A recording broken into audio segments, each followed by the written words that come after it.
नमस्कार, मैं हूं डॉक्टर मंजीत सिंह पटेल, राष्ट्रीय अध्यक्ष all India NPS employees federation.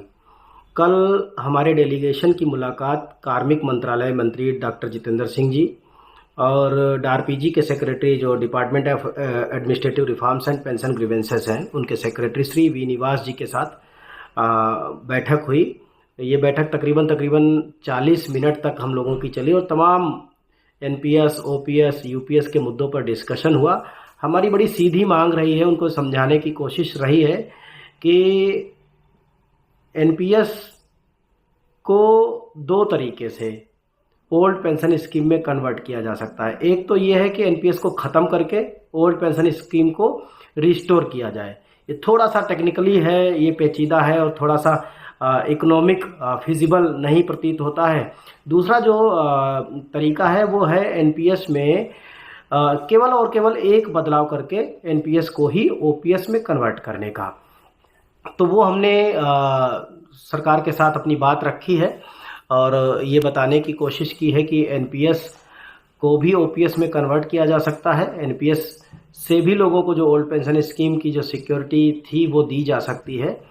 और बेसिकली जो हमारा कल फोकस था वो ये इस बात पे था कि जो एनपीएस में एक प्रावधान दिया गया है सभी कर्मचारियों को, डेथ एंड डिसेबिलिटी, यानी अगर किसी कर्मचारी की सेवा काल में डेथ या डिसेबिलिटी हो जाती है तो उसके परिवार के पास दो तरह के ऑप्शन है। वो चाहे तो एनपीएस से पेंशन ले सकता है और अगर वो सरकारी अंशदान को छोड़ देता है, यानी अपना पैसा वापस ले ले ब्याज सहित और सरकारी अंशदान सरकार को वापस कर दे, तो उस कंडीशन में उसको 50% पेंशन प्लस डियरनेस अलाउंस के बराबर पेंशन देना शुरू कर देते हैं और जो पुरानी पेंशन के लाभ थे वो सारे मिलते हैं।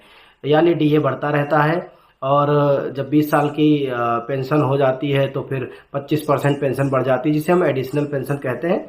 तो वो प्रोविज़न है, उस मिला हुआ है। तो कहने का मतलब है कि जो हमारा एनपीएस इम्प्लीमेंटेशन रूल्स 2021 है उसमें जो विकल्प की सुविधा है, तो हमने ये माननीय मंत्री जी को समझाने की कोशिश की है, डारपीजी के सेक्रेटरी साहब को भी समझाने की कोशिश की है कि अगर आप वो डेथ एंड डिसेबिलिटी के केस में उस विकल्प को दे सकते हैं तो वही विकल्प हमें एक बार रिटायरमेंट, वॉलंटरी रिटायरमेंट या सुपरएन्युएशन जैसा भी रिटायरमेंट हो उस पर भी एक बार दे दीजिए। कर्मचारी से पूछ लीजिए। उससे क्या होगा कि एनपीएस को बिना स्क्रैप किए पुरानी पेंशन बहाल हो जाएगी। जिसको जो स्कीम चाहिए उस स्कीम के आधार पर वो पेंशन अपनी ले लेगा। एनपीएस को स्क्रैप करने में सरकार पीछे हट रही है और इसी के चलते वो एक नई स्कीम लेकर के आ गई, यूनिफाइड पेंशन स्कीम। अगर इस तरह से चलता रहा तो अभी 21 साल बीत गए हैं और पता नहीं कितना समय बीतेगा।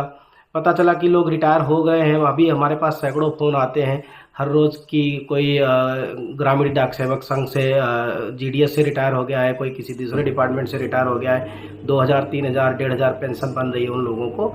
तो इसके लिए ज़रूरी है कि हर कर्मचारी को तय करने दो कि उसे कौन सी पेंशन चाहिए। तो उसका सबसे बेहतर इलाज यही है कि जिस दिन कर्मचारी रिटायर हो रहा हो या जिस दिन वो वॉलंटरी रिटायरमेंट ले रहा हो या जिस दिन उसको कंपलसरी रिटायर किया जा रहा हो, हर कंडीशन में उसको एक विकल्प दे दिया जाए कि वो तय कर सके उसे कौन सी पेंशन चाहिए। अगर वो एनपीएस में खुश है तो एनपीएस की पेंशन कंटिन्यू कर ले। अगर वो उसे लगता है कि उसे ओपीएस चाहिए तो वो सरकारी अंशदान और सरकारी अंशदान पर लगा हुआ ब्याज सरकार को वापस कर दे और उसके एवज में पुरानी पेंशन ले ले। सीधी सी बात है।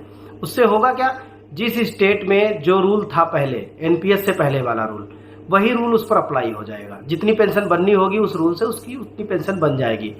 सबसे बड़ी बात यह है कि कार्मिक मंत्रालय के मंत्री इस पर काफ़ी संतुष्ट दिखे। उनकी नज़र में ये बहुत वैलिड पॉइंट था।